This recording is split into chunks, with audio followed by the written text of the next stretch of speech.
All right, we're going to do two different absolute value limits and see the similarities between the two problems.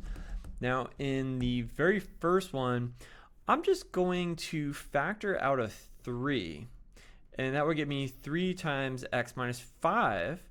And it turns out you can pull that 3 out and just make it 3 absolute value of x minus 5 over x minus 5. But we still have to calculate the limit as x approaches 5 from the right.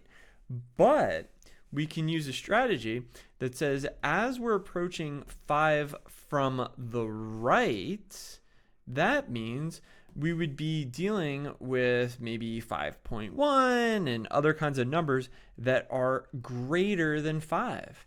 And if you're using a number that's greater than 5, such as 5.1, then what you would get for the absolute value of 5.1 minus 5 is a big fat positive, which means you wouldn't actually need the absolute value bars.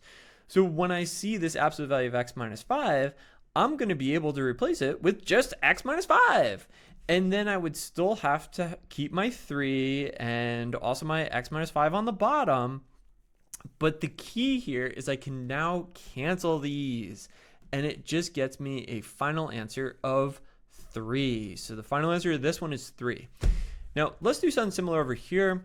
For this one, we can do 2 times the absolute value of x minus 2 over 2 minus x.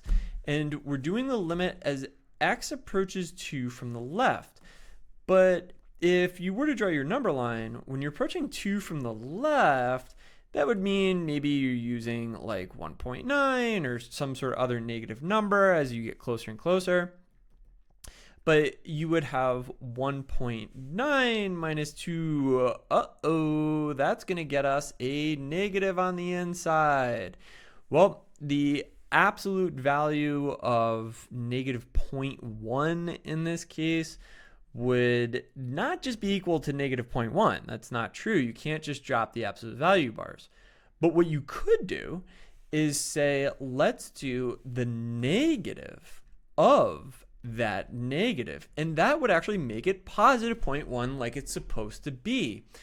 So what we're going to want to do up top is not just drop the absolute value bars like last time and just put only x minus 2. We would have to also tack on a negative. So you put a negative in case you ever end up getting a negative inside of the absolute value bar. And that means you have a negative times another negative. And a negative times a negative is a positive. So anyway, we do need that little negative sign. And then the bottom is 2 minus x. Okay, so now at this point, can you cancel? Well, yet one more little detail. You cannot just straight up cancel x minus 2 and 2 minus x. However, those guys are negatives of one another. So therefore, you can put a negative 1. This means we are now living in negative city. But that's okay. We just need to be careful with what's left over. It's the 2, it's the time symbol, it's that negative that we introduced from the absolute value, and it's also the negative 1 that pops out of the weird canceling. So that weird canceling, you can think about it as maybe you knew what x was. Let's say x was 7, and you had 7 minus 2 over 2 minus 7. You can check this on a calculator if you want, but that will come out to negative 1. It will always come out to negative 1 no matter what x is.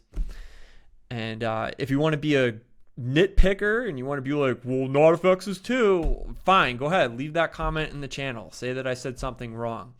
Anyway, 2 times negative of negative 1, that will get you 2 times positive 1, which is 2. And that's the final answer to this other absolute value. So definitely a trickier one.